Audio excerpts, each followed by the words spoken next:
Hi, my name's Phil. I like talking about politics, and today was a day in the House of Commons where a number of amendments were being put forward. There was a certain amount of excitement about some of these amendments on Monday, but of course Theresa May, as I discussed yesterday, pulled a bit of a blinder in taking the wind out of a number of their sails. And in fact, it almost looks like there wasn't going to be anything particularly interesting coming out of today, but it turned out that was not the case. The reason I say that is not because I wasn't expecting anything, but it seemed to me that the media weren't. I've been at work and I've been work quite late today because we had an open evening, so I've only just got back. And that doesn't mean anything to you if you're watching this. I mean, it's about 8:30 in the evening. And I was able to snatch a few little details. And in order to, when I got a little break, to try and find out what was going on with the latest amendment. When I went on the BBC News homepage website, when there's like major votes on the news homepage, you can just click straight on it. Wasn't there. In fact, there was a link to was to click on the Cohen testimony in the United States. So I obviously knew how to get to the parliamentary stuff, but it was a few other clicks. It sort of gave the impression it was like the BBC basically saying we don't really think anything exciting is going to come out of here. Theresa May's basically bowled them all over. But there were some very strange things being reported, sort of contradictory things, not contradicting on a factual basis, but let me give you an example. So, the most contentious thing in terms of what Theresa May said yesterday was not about the vote for her deal. We know that was coming, although there's something else I want to talk about in a bit with that. Then the fact that Parliament gets to vote on no deal. Okay, yeah, fine. Then it gets to vote on if it wants a delay, but only a short delay. So then that asks all sorts of questions, as I was yesterday. It's all very well Parliament voting for that. Well, first of all, that's useless to us because that still only allows her deal, which is not changing. As even Sir Keir Starmer said today, he's the guy behind me. I thought I'd make a change and get rid of Theresa May. Apart from anything else, people accused me of when I waved my hands around yesterday, putting it down her top. So I've changed to Sir Keir. And I just realised, actually, it sort of looks like Jeremy Corbyn's asleep next to him. He's not, I assure you, he's reading something. It just looks that way. That wasn't deliberate.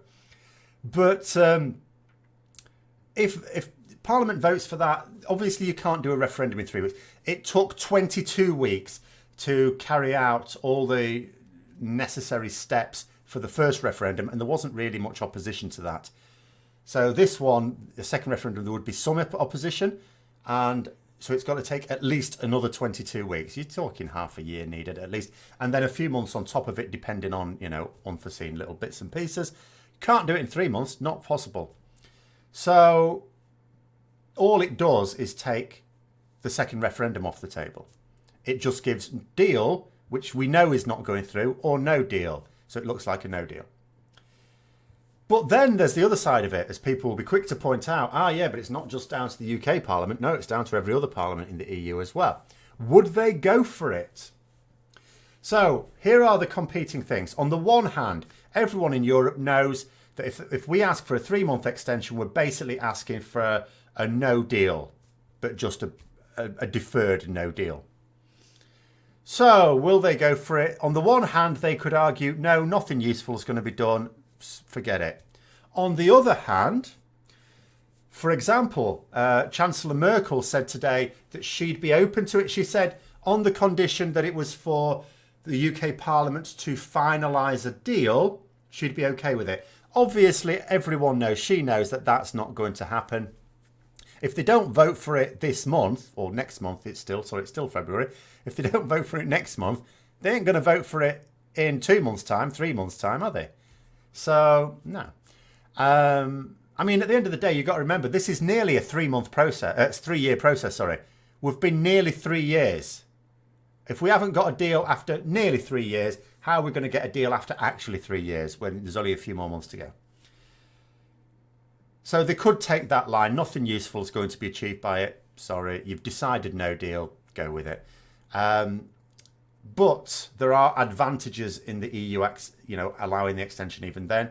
One, it gives them an extra 3 months to prepare.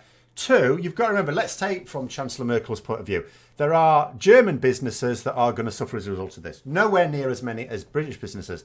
But each of those German businesses is still people. That's people whose livelihood depends on it. And, you know, she's got to give a good account of herself to her own people, of course.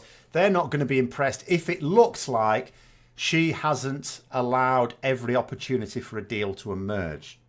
So there's that advantage too. However, I was also reading reports that President Macron of France has said he will absolutely block any attempt to extend Article 50 without a coherent plan. And when you read what else he was saying, he basically means a plan for another referendum. He used the word another choice for Britain. So, I mean, I suppose you could read that as a different agreement, but we know we can't come up with that. Unless, of course, the government just agreed to accept Labour's amendments, which are for commitments to a permanent customs union and alignment with the single market. I mean, that could mean several things. We sort of know what it does mean. But Theresa May has thus far said those are her red lines. I suppose he could have meant that she scrubs out those red lines, but everyone knows that the reason those red lines are there is because her own party won't wear it, or a significant number of them at any rate. So what he really means is another referendum. But do we take him at his word? He's a politician too. Is he just saying that to try and get the UK Parliament to go, look, because at the moment, the votes that Theresa May has put to Parliament is you can vote on my deal. If you turn that down, you can vote on no deal. If you turn that down, you can vote on an extension. Is it President Macron telling Parliament, actually, the extension isn't there unless you give it a proper extension with a referendum? Is he telling them that Parliament's real choice is her deal before the end of March, no deal before the end of March, or another referendum for which you can get a decent amount of time for it? Or is it a bluff on his part? We don't know. And we will never know. And people might imagine, oh, yes, he totally means it. And other people go, no, he's just bluffing. We will never, ever know until it's put to the test. And it can't be put to the test unless that vote goes ahead and Parliament votes for it and Theresa May goes there. But then what if he's not bluffing? This is the problem that senior civil servants have talked about in terms of getting to that cliff edge and accidentally going over without intending to. Theresa May, let's say that the vote is held on the 12th of March, as is planned at the moment. Again, more about that later. And let's say, you know, Parliament votes that down. 13th of March, votes no deal down. 14th of March, votes for an extension. Just to kick the can down the road. That's the end of the week. Next week, she goes to Brussels when she can arrange a meet. Because that's it, she can't just summon the EU Council to her. So she needs to go and see. And so over the next week, won't be straight away at the start of that next week, she has to try and negotiate that extension. So then what? The week after, she comes back and says, sorry, we couldn't get it. We'll already know, she'll have announced it, but Parliament won't be sitting at the weekend. So Parliament will come in on Tuesday, literally 3 days before Brexit, knowing that it hasn't got an extension. We now go out with no deal because there may not be time to do anything else. Now, here's the thing. I do not know if on that Tuesday, on the week of exit day, if on that Tuesday there's time for an emergency vote to actually say, right, we are, as a Parliament, support another referendum. We want an extension. We need to, because we also need to amend our own legislation, the European Union Withdrawal Act as well. It's not just a case of agreeing to get Article 50 extended. We need to do it at our end too. Is there enough time? It sort of sounds like there should be if everyone's in agreement. But is there? I don't know. This is new territory for me. There will be people who do know. I'm not one of them. It's possible that MPs are not. You might imagine that MPs being legislators know how it all works. No, they don't. That's why they have people having to tell them these things. Civil servants know how it works. Politicians just say, oh, do a thing. We want this law. Go and make it. And we'll sign it. Well, actually, the Queen signs it. We'll vote for it. And of course, the Lords has to be involved as well. It may be that you've got a load of politicians who think we can leave it till that last week, only to be told, no, there's actually now no room to do this. You can't legally do it. And then we go out with a no deal accidentally. So if we are going to call President Macron's bluff, I mean, the stakes are huge, absolutely massive. But, as I promised you about little word on that March the 12th vote, there have been reports, unattributed reports, but generally speaking, when reporters report these reports, they generally don't make that sort of stuff up. You know, they have talked to someone who believes it. We just haven't had it from the horse's mouth, so this is not definite. There is a suggestion from at least one cabinet minister, so someone close to the Prime Minister, that is of the belief that Theresa may well spring her meaningful vote on Parliament next week, a week early. That would give Parliament an opportunity to really see the lay of the land, possibly. Of course, it would be better if she brought the other two votes forwards as well. But anyway. So, yes, was President Macron just trying to jolt Parliament to action, or is it a bluff? Even if it is a bluff, though, it doesn't matter. Even if we get that extension, it does us no good because it's still no deal. We just no deal 3 months later. And given that, although the EU have been preparing for it and can have another 3 months of preparation, we haven't really been doing very much. It's been absolute farce.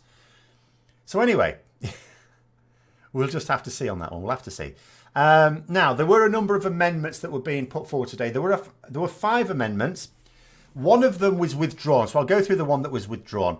There was a cross-party amendment calling for MPs to be allowed to make, basically to have a vote tomorrow, debate and votes tomorrow, to effectively force Theresa May's votes, the series of votes, to be legally binding. You know, in other words, if Parliament votes for the delay, like at the moment, this vote that is planned for March the 14th, if the other two are voted against, which, you know, they will be, then it's not technically legally binding. If it wins by a big margin, the Prime Minister really shouldn't be ignoring it. But from a legal point of view, it doesn't enact anything. It's not a legal device. It's just an indicative vote. We've had a number of those. So what that amendment was going to do was to force it to be a legal device so that she had to comply with the instruction. However, after her assurances, they've agreed to withdraw that. So that didn't end up going anywhere. Labour put forward a motion. Now, Labour, remember the situation. Jeremy Corbyn said, right, we're putting forward an amendment which will legislate for a commitment to a permanent customs union, comprehensive permanent customs union, and alignment with the single market, a few other things as well, but along those lines. And he said if it was defeated, that he would back a people's vote. It was defeated. The only area of speculation, we already knew it was going to be defeated, was actually it was defeated by a lot. I haven't looked at the exact breakdown yet, but it only got 240 MPs in favour of it. That basically meant even opposition MPs who would vote for a softer Brexit as opposed to a harder Brexit voted against it. The reasoning, of course, being they want him to back a people's vote. So now, I haven't seen an announcement yet from Jeremy Corbyn, but, and it was confirmed today in the House from Sir Keir Starmer, the shadow Brexit secretary, guy behind me, that Labour's position was if it was defeated, they'd back a second referendum. So that has to now happen. And by back it, what I don't mean is he puts forward a motion next week that will probably get defeated next week because he has to keep pushing it. Because MPs at the moment will probably not support it until the other votes have happened. But if he does, if he's true to his word, there should be an announcement. I may just not have seen it. As I say, I've only had so much time to catch up. But certainly there should be an announcement tomorrow. In fact, you would think there should be a lot of activity in the Commons tomorrow with senior Labour leaders talking to other parties about, because what they did, they didn't say they'd put forward a motion for it. They said they'd either support or put forward one. So they give the opportunity for someone else to put forward a motion and they will back it, basically. Because there doesn't need to be multiple motions for that. But yeah, it lost by a lot. There was another motion by the SNP. The SNP basically tabled a motion just to rule out no Brexit. The motion was basically to guarantee that we will not leave the EU without a deal. In other words, if we get to the situation where no deal is agreed, we cancel Brexit. That also failed, but do you know what? It got more support than Jeremy Corbyn's, and that's what tells me that in actual fact, the people voting against Jeremy Corbyn's, some of them just want to vote against it because they don't want it, but some of them are doing it because actually there's a eyes on the prize. There's a grander prize on offer. So there's that too. And then there were a few other amendments. Two particularly of note. The actual government motion was fairly pathetic. The motion was just, oh, the Prime Minister said something yesterday, just acknowledge it, will you? And acknowledge that negotiations are ongoing. Okay, fine. But there were two more interesting ones. One was from who used to be a junior minister, in fact was a junior minister until today, in the government. And he put forward a motion to guarantee EU citizens' rights within the UK, even if we don't come to a deal. Just guarantee them their rights. Remove that because that's not a suitable chip for bargaining with. We've said it for the longest time. And the bizarre thing is, in order for him to table this motion, he had to resign as a junior minister because a minister, and quite rightly too, cannot table amendments to government legislation. Fine, fair enough. But the mad thing about it was that, so he had to resign from the government to do this thing, but the government supported it anyway. The government just could have presented their own motion for that. I mean, so in the end, it didn't even need to be voted on because the government accepted it. But fair play. This is a guy who stood by his principles and resigned as a result of it. There we are. Then there was the Cooper-Letwin amendment. Now, this was looking a bit ropey to begin with. The Cooper-Letwin amendment was the one that people were getting excited about because it forces the government to allow Parliament to have a vote on a delay on the 13th of March if no deal has been passed by then, because, of course, her date for that was the 12th of March. Now, because Theresa May promised a vote on a delay, it was sort of took the wind out of the sails. So you had, on the one hand, Yvette Cooper in the House today asking the government, not Theresa May directly, because she wasn't taking questions at this time. It was the cabinet minister, David Lidington. But he's representing the government. And she asked him if Parliament votes for a delay and Theresa May is unable to get that short delay, if the EU don't agree to it, will the Prime Minister come back to the House and allow them to vote on an extension that is agreeable to the EU, basically is what she was asking. And he refused to answer it. He didn't refuse to answer it by standing up and saying, not answering that. They never do that. What they do is they say a thing that doesn't answer it. And what he said was, I can't really imagine they won't agree to it. That was it. That obviously doesn't answer the question. And then another MP stood up and pointed out that the government hasn't answered the question. And he stood up and said the same thing. I haven't watched it live or anything like that. I was at work, but that's the report I got. So they're not saying. Now, why wouldn't they be saying that? So I suppose it's just to keep everyone believing that the Prime Minister's got their back. Because if the government said, yes, we will come back, that would upset the ERG who want a no-deal Brexit. Because that is effectively ruling out no deal, really. Not in so many words, but it is. On the other hand, if she says no, then that's telling everyone else that means if the EU will not go for the short extension, we're going out without a deal. And they would kick up a fuss then. So I think what she's basically doing is keeping both sides believing that there's hope. And that's what I was saying yesterday. It's all from her point of view, just keeping people from rebelling because of that essence of hope. But it's just madness now to believe in hope when we're so close. So what happened was the amendment going to be pulled? Because it looked like it might be. Now, it's called the Letwin-Cooper Amendment, or Cooper-Letwin, I forget which way around. Letwin is a Conservative MP, Cooper is a Labour MP. The Conservative MP stood up and said that he was happy with the Prime Minister's assurances. Oh my God, I thought. But the amendment's gone through anyway because Yvette Cooper was most certainly not happy. And it was passed. But the thing is, it was passed by a massive number, like 502 to 20, because the government also backed it in the end, which I suppose is evidence that she doesn't intend to pull those votes. because all the amendment was massively tuned down anyway.